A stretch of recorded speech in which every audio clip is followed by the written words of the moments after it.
जय बोलो देवादिदेव 1008 श्री भगवान महावीर स्वामी की जय जय जय। अहिंसा परमो धर्म की जय जय जय। परम पूज आचार्य गुरुवर श्री विद्यासागर जी महाराज की जय जय जय। पूज मुनिवर श्री प्रमाण सागर जी महाराज की। हमारे जीवन में प्रतिपल प्रवृत्तियां होती रहती है और प्रवृत्तियों के परिणाम स्वरूप शुभाशुभ कर्म के संस्कार हमारी आत्मा से जुड़ते हैं और वे ही संस्कार कालांतर में पककर हमें अच्छा बुरा फल प्रदान करते हैं। हमारे जीवन के समस्त दुखों का मूल हमारे भीतर बंधे हुए कर्म और कर्मों का मूल हमारे अंदर का अज्ञान। अज्ञानी राग भाव से कर्म बांधता है और ज्ञानी ज्ञान भाव से कर्म मुक्त होता है। जिनकी प्रवृत्ति बहिर्मुखी है वे सतत कर्म बांधते हैं और जिनकी परिणति अंतर्मुखी है वे कर्म से मुक्त होते हैं। बहिर्मुखता बंधन का कारण है और अंतर्मुखता में मुक्ति। हमारी कोशिश अपनी बहिर्मुखी वृत्तियों को नियंत्रित करते हुए चेतना को अंतर्मुखी बनाने की होनी चाहिए।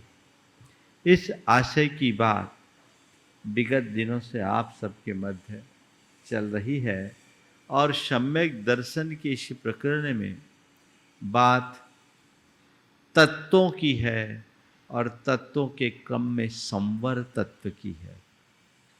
संवर शब्द जैन दर्शन का एक विशिष्ट पारिभाषिक शब्द है। संवर शब्द का अर्थ होता है कर्मों के प्रवाह को रोकना, कर्मों के आगमन को रोकना, आश्रव का निरोध कर देना। जब तक हम बाहर से आत्मा से जुड़ने वाले कर्मों के प्रवाह को रोकते नहीं तब तक सच्चे अर्थों में अपने जीवन का कल्याण कर नहीं सकते। कर्म का प्रवाह अनवरत चल रहा है, उसे रोकना बहुत जरूरी है और वास्तविक मोक्ष मार्ग की शुरुआत यहीं से होती है जब हम संवर करते हैं। संवर का अर्थ है जो सम्यक रूप से वरण करने योग्य हो, यानी अपनाने योग्य है।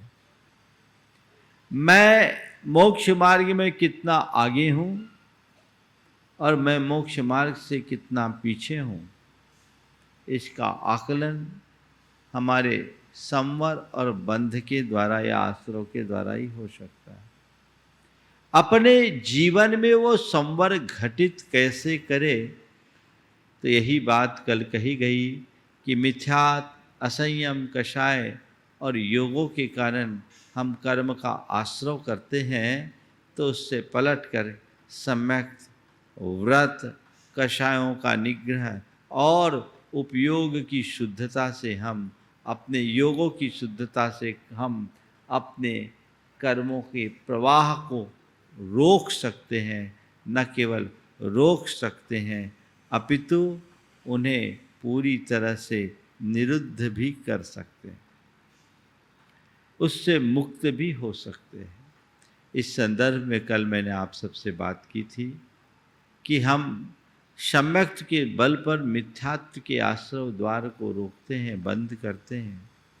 अब दूसरे क्रम में है असंयम। मिथ्यात्व के बाद असंयम। मैंने कहा था हमारे जीवन के दुख का मूल कारण मोह है और क्षोभ। मोह हमें मुग्ध करता है और क्षोभ यानी कषाय हमारे लिए क्षुब्ध करती है। कषाय के कारण क्षोभ होता है, विषयों के कारण क्षोभ होता है। विषय और कषाय हमें पाप की ओर प्रवृत्त करते हैं। विषय और कषाय से अपने आप को जब तक हम न बचाएं तब तक कल्याण नहीं हो सकता। हमने मोह का शमन कर दिया, मोह से मुक्त हो गए, हमें हमारी आत्मा की पहचान हो गई, हमें वस्तु स्वरूप का ज्ञान और श्रद्धान हो गया। इतना ही सब कुछ नाकाफी नहीं है। इसके बाद, इसके साथ हमें अपने अंदर स्थिरता चाहिए, अपने जीवन में सहजता चाहिए, शांति चाहिए, समरसता चाहिए, तब कहीं जाकर हम अपने जीवन का रस लेने में समर्थ हो सकते हैं। उसमें हमें परेशान करने वाले दो कारक हैं, एक विषय और एक कषाय। 5 इंद्रियों के विषय हमें पाप की ओर प्रेरित करते हैं। उन पर नियंत्रण लाने के लिए हमें वैराग्य चाहिए, और वैराग्य से हम अपने जीवन को आगे बढ़ाएंगे तो उसके लिए व्रत चाहिए। पंच महब्बय मनसा अविरमणम निरोहनम हवे नीमा। अविरमण निरोहनम हवे नीमा। 5 महाव्रतों से असंयम का निरोध होता है। व्रत वह तत्व है जिससे हम अपनी वृत्तियों का परिष्कार करते हैं, जो हमारी वृत्तियों को परिष्कृत कर दे। स्वाभाविक रूप से पापों के प्रति हमारे मन में आकर्षण होता है, जन्म जन्मांतरों से संस्कार ऐसे जमे हैं। पाप की ओर मन सहज रूप से झुकता है, और जब मन उस तरफ झुकता है, विषय कषायों में लीन होता है, हमारी आत्मा को मलिन बना देता है। विषय कषायों की ओर भागते हुए मन को, पापों की ओर लगे हुए मन को रोकने के लिए क्या करे? जैसे कोई बेलगाम घोड़ा हो, उद्दंड घोड़ा हो, उसे नियंत्रित करना हो तो आप क्या करते हैं? उस पर उसकी लगाम खींचते हैं, है ना? तो लगाम के बल पर उद्दंड घोड़े को नियंत्रित किया जा सकता है, अंकुश के बल पर मदोन्मत्त हाथी को नियंत्रित किया जाता है, बस में किया जाता है। तो अपने उदंड और उद्दाम दिशा में भागने वाले इस मन को, मन की प्रवृत्ति को नियंत्रित करने के लिए संयम की आवश्यकता है, और संयम की शुरुआत व्रत से होती है। व्रतों के बिना जीवन का उद्धार संभव नहीं। आज 4 बातें आप सबसे व्रत के संदर्भ में कहूंगा। व्रत क्या, व्रत क्यों, व्रत कब, और व्रतों का पालन कैसे करें। सबसे पहला सवाल है, व्रत क्या है? महाराज हमने ढेर सारे व्रत पढ़ रखे हैं, सुन रखे हैं, हम तो कोई भी व्रत ले लेते हैं। नहीं। विरतिर्व्रतम पापेभ्यो विरतिर्व्रतम, पापों से दूर हटने का नाम व्रत है।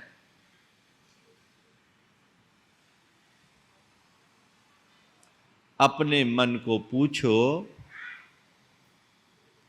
तुम्हारे मन में पापों से उचाट है या पापों के प्रति झुकाव है? जिसके हृदय में पापों के प्रति झुकाव है, समझना अभी उसका संसार बहुत लंबा है, वो पापी है, वो दुख भोगेगा।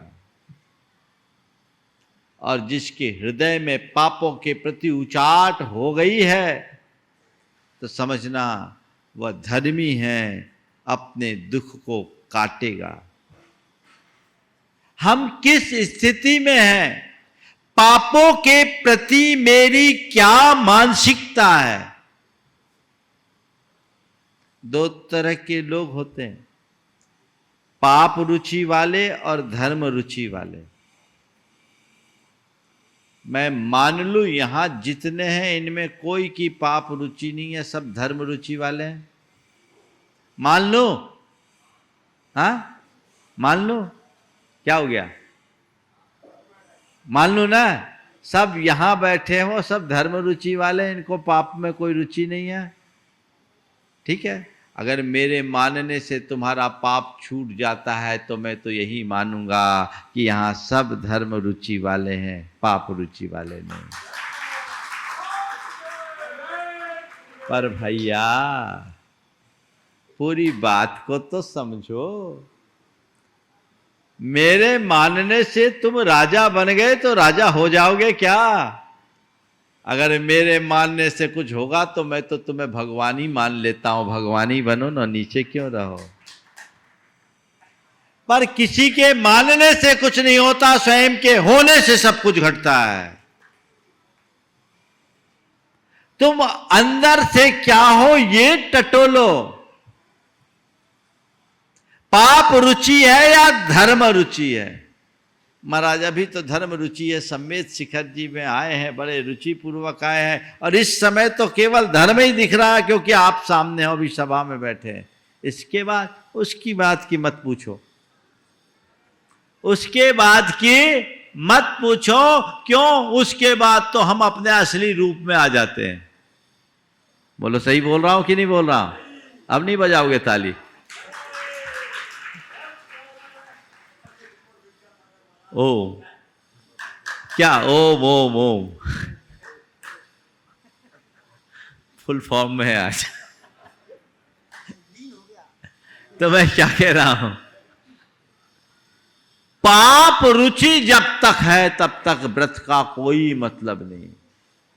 पाप पर लगाम लगाने का जो माध्यम है वही व्रत है। और व्रत भी कैसा? किसी की क्रिया, कुछ क्रिया को नहीं करने का नाम व्रत नहीं है। किसी क्रिया से दूर रहने मात्र का नाम व्रत नहीं है। अभिसंधिकृताद विरतिर विष्याद योग्याद व्रतम भवति। अभिप्राय पूर्वक, प्रतिज्ञा पूर्वक जब आप पापों से दूर हटते हो तब व्रत होता है।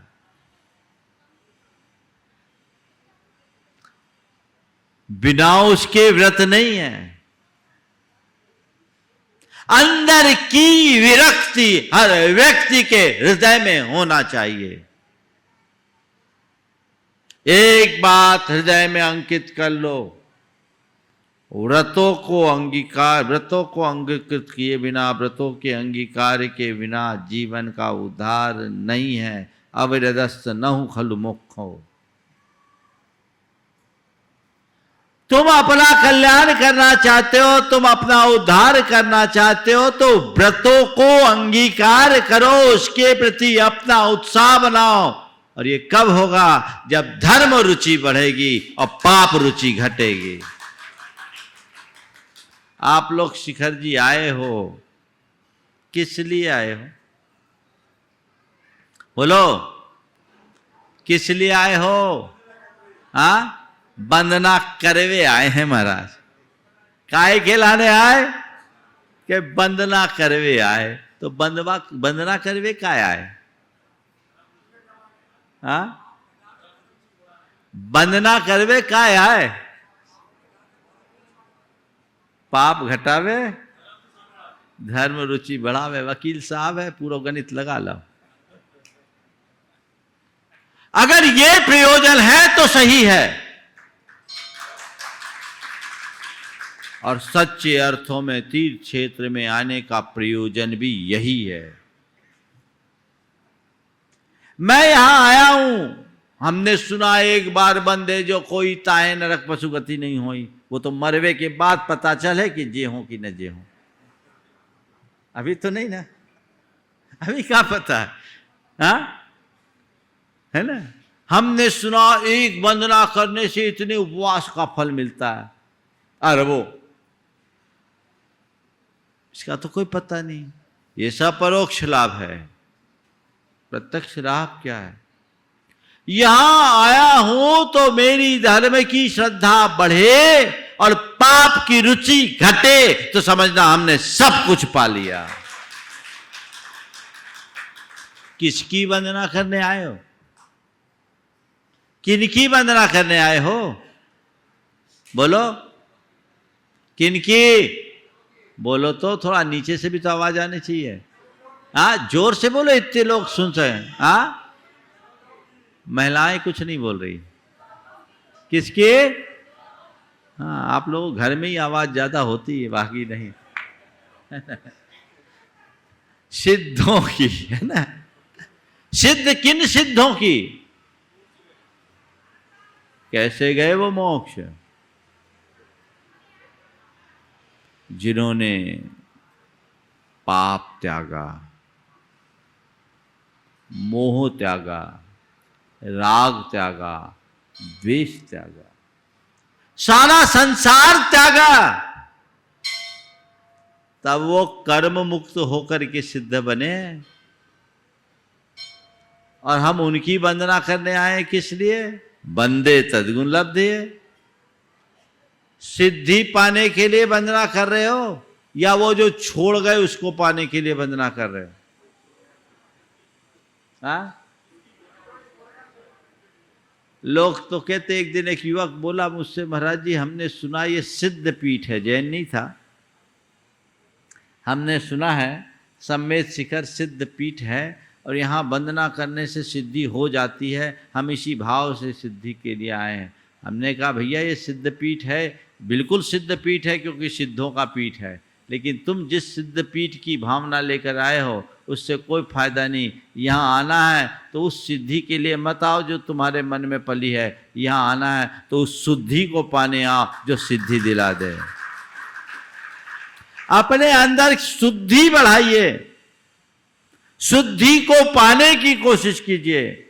भाव शुद्धि हो, मेरी पाप रुचि घटे और धर्म रुचि बढ़े।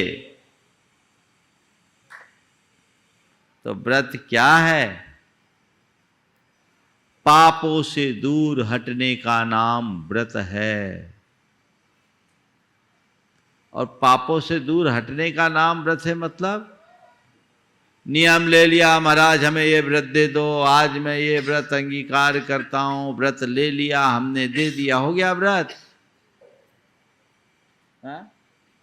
कोई सामान है क्या? कोई सामान है कि आपने मांगा हमने दिया, मेरे पास था, जैसे ये पुस्तक ग्रंथ है मेरे पास, आपने मांगा मैंने दोनों हाथ से ग्रंथ दे दिया, आपने शिरोधार्य कर लिया, आपने आपको कृतार्थ मान लिया। ऐसे ही गुरुदेव हमें तो व्रत दे दो, और हमने कहा ठीक है आशीर्वाद है व्रत ले लो। रखोगे कहाँ? बात समझ में आ रही है? व्रत क्या है? व्रत लेने देने की चीज नहीं है, व्रत हृदय का संकल्प है। क्या है? व्रत हृदय का संकल्प है, मन का संकल्प है। वो संकल्प होना चाहिए और वो पक्का होना चाहिए, चाहे किसी भी परिस्थिति में टूटना नहीं चाहिए, तब व्रत है। इसलिए व्रत तो ले लो, फिर थोड़ी शिथिलता आ जाए, अरे इतना तो चलता है। आजकल यही होता है ना। यहां क्या कहा है? पंच महब्बे मनुषा अभिरमण निरोहनम हवे नीमा। अगर तुम्हारे मन में व्रत होगा तो पाप अपने आप रुकेगा, असंयम अपने आप छूटेगा।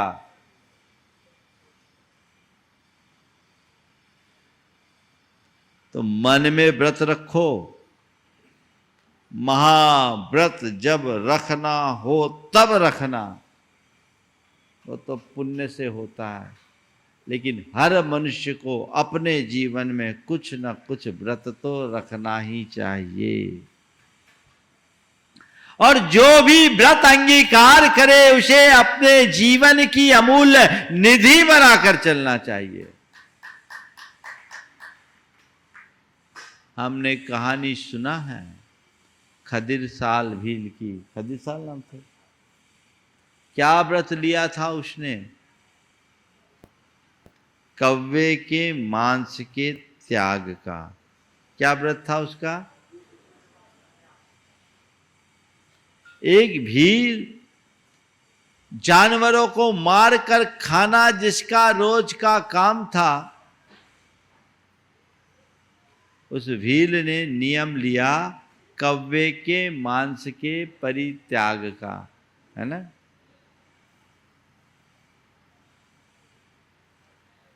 गंभीर रूप से बीमार हो गया। उसको देखने के लिए उसके सारे रिश्ते नातेदार आए। उसके एक रिश्तेदार को रास्ते में एक वन देवी रोती हुई मिली। पूछा, तुम क्यों रो रही हो? बोले, क्या बताऊं, खदिर साल भील ने कव्वे का मांस त्यागा, उसके फलस्वरूप वो मेरा नियोगी यक्ष होगा। लेकिन मैं इसलिए रो रही हूं कि अभी वो बीमार है, लोग जबरदस्ती उसे कव्वे का मांस खिला देंगे और वो खा लेगा तो वो मेरा नियोगी नहीं बन पाएगा, वो तो नरक चला जाएगा। मैं रो रही हूँ केवल इसलिए कि वो अपने व्रत को बचा के रखे, परिवार के दबाव में ना आए। खदिर साल पर पूरे परिवार का दबाव था, लेकिन खदिर साल ने एक ही बात ठान रखी थी, मैं मर जाना पसंद करूंगा पर व्रत खंडित नहीं करूंगा। मैं मर जाना पसंद करूंगा पर व्रत खंडित नहीं करूंगा। वो गया और सारा वाकया वहां सुना दिया। इस वाकया ने उसे और मजबूत बनाया। बोला, मुझ जैसे अधम नीच के द्वारा केवल एक मांस छोड़ने का इतना बड़ा लाभ, तो अब मर तो रहा हूं, अब मैं सब मांसों का त्याग करता हूं। सब प्रकार के मांस का परित्याग कर दिया। थोड़ी देर बाद उसका प्राणांत हुआ। लोग उसका अंतिम संस्कार करके लौटे। लौटने के क्रम में वह देवी फिर दिखाई पड़ी और फिर रो रही थी। बोला, अब क्यों रो रही हो? बोले, क्या बताऊं, उस समय उसने केवल कव्वे का मांस त्यागा था तो मेरा नियोगी यक्ष बन रहा था। जब उसने सब प्रकार के मांस का त्याग कर दिया तो अब तो वैमानिक देव बन गया, अब वो और किसी का देव हुआ, मेरा नहीं, मैं इसलिए रो रही हूं। कहानी अपनी जगह है, पर इसके कथ्य को समझना चाहिए। कहने को व्रत छोटा सा था, लेकिन परिणाम बहुत बड़ा। सदैव एक बात ध्यान रखना, नियम बड़े छोटे नहीं होते, नियम से जुड़ी हुई निष्ठा बड़ी होती है। निष्ठा पूर्वक लिया गया, धारा गया छोटा सा भी नियम और व्रत महान फल प्रदान करता है, और निष्ठा के अभाव में किए गए बड़े बड़े व्रत तप भी निरर्थक हो जाते हैं। तो व्रत निष्ठ बने, निष्ठा पूर्वक अपने व्रतों का पालन करने का संकल्प ले, तब कहीं जाकर हम कुछ अच्छा कर सकते हैं। व्रत क्यों? पापों से बचने के लिए। पापों से बचने के लिए व्रत के अतिरिक्त और कोई रास्ता ही नहीं है, क्योंकि व्रत हमारे वृत्तियों का परिष्कार करते हैं। जब हमारे हृदय में कोई संकल्प जग जाता है तो हमारी प्रवृत्तियां अपने आप नियंत्रित होने लगती है। मैंने अभी कहा, व्रत है मन का संकल्प, और संकल्प में बहुत बड़ी शक्ति है। सर्व संकल्प वशाद भवतिर लघुर भवतिर वा महान। हमारे जीवन में जो कुछ भी घटता है वो संकल्प से घटता है। पाप हमारे जीवन में जन्म जन्मांतरों से जुड़ा हुआ है। पाप के संस्कार हमारे साथ जुड़े हुए हैं। संस्कारवश हमारी प्रवृत्तियां पापों की ओर होती है। लेकिन पापों की ओर होने वाली उन प्रवृत्तियों पर अंकुश लगाने के लिए जिस दिन हम संकल्पित होकर के व्रत अंगीकार कर लेते हैं तो हमारा मन उधर जाता ही नहीं। संकल्प का चमत्कार आप सबसे कहता हूं। आप पर्वत की वंदना के लिए जाते हो, मान लीजिए आप बीमार और अशक्त भी हो या आपका शरीर उतना फिट नहीं है, फिर भी आप वंदना के लिए जा रहे हो और ये संकल्प लेकर गए हो कि मुझे पैदल वंदना करनी है। कितनी भी कठिनाइयां हों,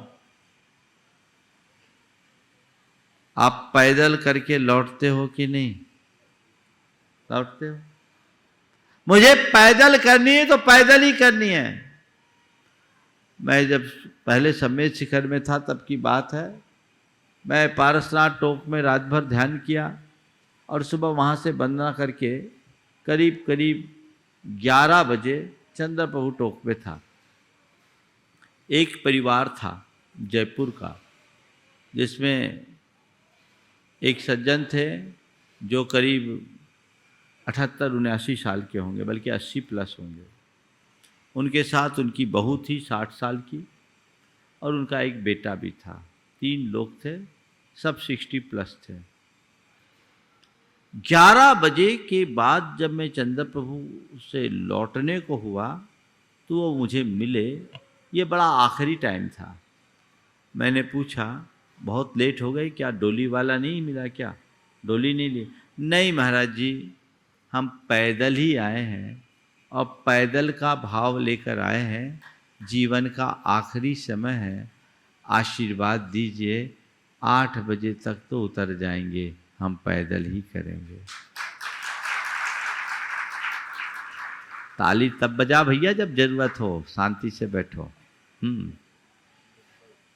है ना, बहुत उत्साही थे।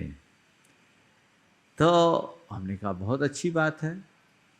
वहाँ जो गार्ड था उसको मैंने कहा कि देखो थोड़ा इनका ध्यान रखना, क्योंकि ऑफ टाइम था, कुछ हो न जाए। और मैंने तीर्थ कमेटी के जो वहाँ सदस्य थे उनको बता दिया। वो 5 बजे शाम को पारसनाथ टोंक पहुँचे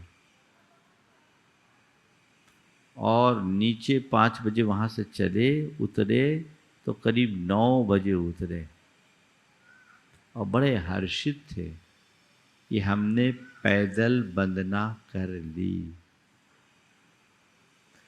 मैं आप सबसे पूछता हूं कि ये वंदना किसने कराई? किसने कराई? किसने? समझ में आ गई बात? इससे बड़ा प्रैक्टिकल उदाहरण क्या दूंगा? आप सब भी अभी संकल्प करोगे तभी आपको वंदना होगी, और संकल्प नहीं करोगे तो विकल्प आ जाएगा। चलो भैया डोली पकड़ लो, चलो भैया मोटरसाइकिल वाला मिल गया, उसी पे बैठ के चढ़ जाओ या उतर जाओ। ये क्या हुआ? संकल्प मन को बलवान बनाता है और बलवान मन से ही साधना होती है। जब तक तुम्हारे भीतर व्रत का संकल्प नहीं होगा तब तक पापों पर विराम लगाना असंभव है। तो व्रत क्यों? पापों से बचने के लिए व्रत। अपनी चेतना को सबल बनाने के लिए व्रत। अपने दोषों और दुर्बलताओं को दूर करने के लिए व्रत। जो भी तुम्हारे दोष हैं, जो भी तुम्हारी दुर्बलता है, जो भी तुम्हारे दुर्गुण है, उससे बचना चाहते हो? चाहते हो? क्या करो? संकल्प ले लो। संकल्प ले लो, मुझे ये करना है और ये नहीं करना है। बस जो करना उसे ठान लो, अब मुझे अहिंसा का पालन करना है, मुझे सत्यनिष्ठ होना है, मुझे आचौर्य अपनाना है, मुझे ब्रह्मचर्य रखना है, मुझे अपरिग्रह रखना है, ठान लो। अपने आप चित्त इधर उधर डगमगाने से बचेगा। तो व्रत मन का संकल्प है जो हमारी चेतना को सबल बनाता है, इसीलिए व्रत लिया जाता है। ध्यान रखना, हर कोई व्रत अंगीकार नहीं कर सकता। खासकर महाव्रत तो हर किसी के बूते की बात ही नहीं है। दिल इच्छा शक्ति और उच्च मनोबल के धनी ही व्रतों को अंगीकार करते और निभा पाते हैं। प्रबल इच्छा शक्ति चाहिए, ऊंचा मनोबल चाहिए, तब व्रत होगा।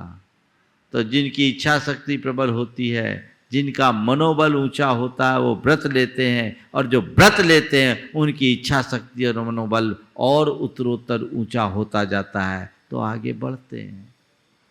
कई लोग हैं, उनको कोई व्रत आदि की बात करे, नहीं मेरे से तो नहीं होगा, क्यों, मन ही ढीला है। कई लोग उसको समझ में करना है, फट से कर लेते हैं। संकल्प हमारे मनोबल की वृद्धि करता है, संकल्प से हमारी इच्छा शक्ति सबल होती है, इसलिए संकल्प के धनी बनिए, उसी को अपना व्रत समझिए। तो पंच महब्बय मनसा आविरमणम निरोहनम हवे नीमा। असंयम का निरोध व्रतों से होता है। तो व्रत क्या, व्रत क्यों, और अब व्रत कब, कब ले, जब मरने लगे तब।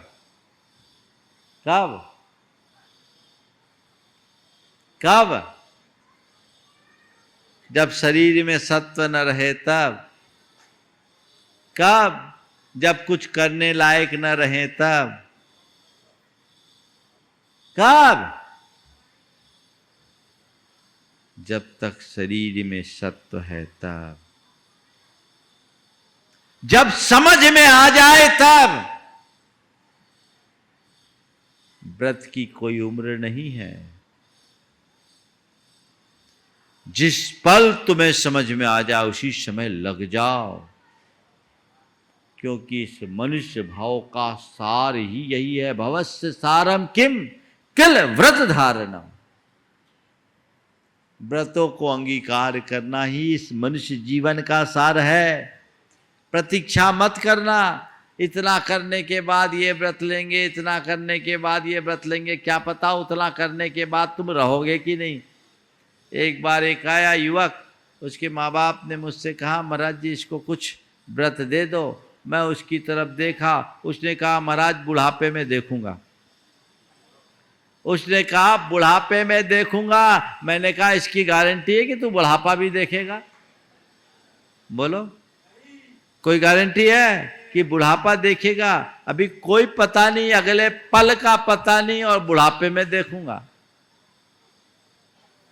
आज को देखो, जब जागो तभी सवेरा। यावत स्वस्थो अयम देह यावत मृत्युश्च दूरतः तावद आत्महितम कुर्यात् प्राणान्ते किम करिष्यसि। जब तक तुम्हारा शरीर स्वस्थ है, जब तक मृत्यु तुम्हारे निकट नहीं है, तब तक अपनी आत्मा के हित का उद्यम कर लो। प्राण निकल जाएंगे तब क्या करोगे? है ना? आज के समय में युवाओं से कहो तो कहते अभी हमारी उम्र नहीं है ना? जवानों से कुछ भी कहो तो कहेंगे अभी हमारी उम्र नहीं है। और बूढ़ों से कहो तो क्या अब हमारी उम्र नहीं बची, है ना। जवान कह रहे हमारी उम्र नहीं है और बुढ़ापे में कह रहे अब उम्र बची नहीं, तो कब करोगे। अगर समय पर नहीं सुधरे तो निश्चित बंटा ढार है, और अनंत जन्मों में तो यही हुआ। समय पर संभलो तो उद्धार है, नहीं तो बंटा धार है। हमें उद्धार करना है, बंटा धार नहीं। जागो, चेतन जागो, अपनी आत्मा को पहचानो, आत्मा के हित का उत्साह जगाओ।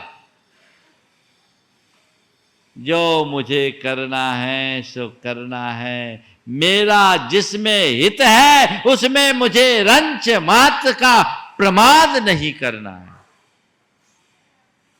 तब कहीं कुछ अच्छा होगा। नहीं तो ये जीवन मिला दोबारा मिलेगा, इसका कोई ठिकाना है क्या। इत्यति दुर्लभ रूपाम बोधिम लब्ध्वा यदि प्रमादिष्या संसते भीमारण्ये भ्रमति वराको नरः सुचिदम। इस दुर्लभ मनुष्य पर्याय को प्राप्त करके यदि तुम उसकी उपेक्षा करो, प्रमादी बन जाओ, तो समझना इस संसार रूपी भयानक वन में तुम्हें लंबे समय तक भटकना पड़ेगा, बच नहीं सकोगे। बचो, बचाओ, चेतो, जागो, अपनी चेतना को जगाओ, सही रास्ते को अंगीकार करो। हम तीर्थंकरों के अनुयायी हैं, हम जिनेंद्र के उपासक हैं, जिनका मार्ग ही संयम का है, तप का है, त्याग का है। जब तक वो हमारे जीवन में नहीं आता तब तक हम अपने जीवन का उद्धार नहीं कर सकते। तो व्रत कब करना, जब समझ में आ जाए तब, और जब तक सत्व है तब। कल क्या होगा कोई नहीं जानता, इसलिए जो मन में है उसे कर डालो, कल पर मत टालो। कर लेंगे कर लेंगे कर लेंगे, फिर क्या पता कहो 25 बीमारियां लग गई तो कुछ भी नहीं कर पाओगे। अब आखिरी बात, कैसे व्रत लें तो उसको निभाएं कैसे, निष्ठा के साथ, लगन के साथ। कोई भी व्रत लो तो उसमें शिथिलता मत होने दो। ज्ञान पूर्वक, रुचि पूर्वक, निष्ठा के साथ और जागरूकता के साथ अपने व्रतों का निर्वाह करें। जो लोग ज्ञान पूर्वक, रुचि पूर्वक, निष्ठा और जागरूकता के साथ व्रतों का निर्वाह करते हैं, उनके व्रतों में नित्य प्रति निखार आता है, और जिनमें इनका अभाव होता है वो केवल गतानुगतिक बन जाते हैं। आज के समय में किसी को व्रती बनने के लिए बोल दो हम व्रती हैं, तो क्या करते हैं, हम 16 का खाते हैं। अच्छी बात है, व्रती 16 का खाता है, इतना ही नहीं, व्रती का पूरा जीवन ही 16 का होता है, ये होना चाहिए। पूरा जीवन 16 का यानी सात्विक। पर आजकल लोग खाते 16 के हैं और 16 बन जाते हैं। 16 यानी अंगार नहीं, शांति, समता, सहिष्णुता, सहजता, ये व्रत की मूल तत्व है। हमारे अंदर निराकुलता होनी चाहिए, निराकुलता के लिए व्रत है, और व्रत निराकुलता से पालो तब आनंद है। मूल तत्व को नहीं पहचानेंगे तो व्रतों का मजा नहीं है। जितना हम खान पान की शुद्धि के प्रति बल देते हैं, हमें हर प्रवृत्ति के लिए उतना ही बल देना चाहिए, हर प्रवृत्ति के लिए उतना बल। और जब हम उतना बल देंगे तभी हमारा जीवन संभल पाएगा, हम अपने जीवन को अच्छा बना पाएंगे। अन्यथा इधर आया इधर गए, इधर आया इधर गए, कुछ ठिकाना नहीं होगा। तो पंच महब्बय मनसा अविरमणम निरोहनम हवे नियमा। अगर छोटा छोटा भी व्रत लेते हो तो समझ लो आप संवर के अधिकारी बनते हो। और संवर के क्या, सुख शांति के अधिकारी बनते हो। व्रतों का एक आनंद हृदय में उमड़ता है जो हमारी जीवन की दिशा को बदल डालता है। इसलिए उत्साहित रहिए, सतत उत्साह अपने मन में जगा कर रखिए। जीवन का पथ प्रशस्त होगा तो हमारा काम बताने का है, आपका काम क्या है? क्या है? सुनने का है। तो बस आपका काम बताने का है, हमारा काम चलने का। आप बताते रहिएगा, हम ऐसे ही चलते रहेंगे। जैसे चल रहे वैसे ही चले। नहीं महाराज, यदि आपका काम बताने का है तो हमारा काम उसका अनुकरण करने का है, तब सार है। अनुकरण में बदलाव है। जीवन में वैसा कुछ घटित हो, हमारा मोक्ष मार्ग पुष्ट हो, पाप रुचि घटे। आज तो पल पल में पाप के प्रति झुकाव है। जब तक पाप की रुचि कम नहीं होगी जीवन का उद्धार नहीं हो सकता। इसलिए आज के संदर्भ में पाप पर अंकुश लगाने के भाव अपने हृदय में जगाइए और अपने जीवन के पथ को प्रशस्त कीजिए। इसी भाव के साथ समय आप सबका होने वाला है। मैं बोलिए परम पूज्य आचार्य गुरुवर श्री विद्यासागर जी महाराज की। पूज्य मुनिवर श्री प्रमाण सागर जी महाराज की।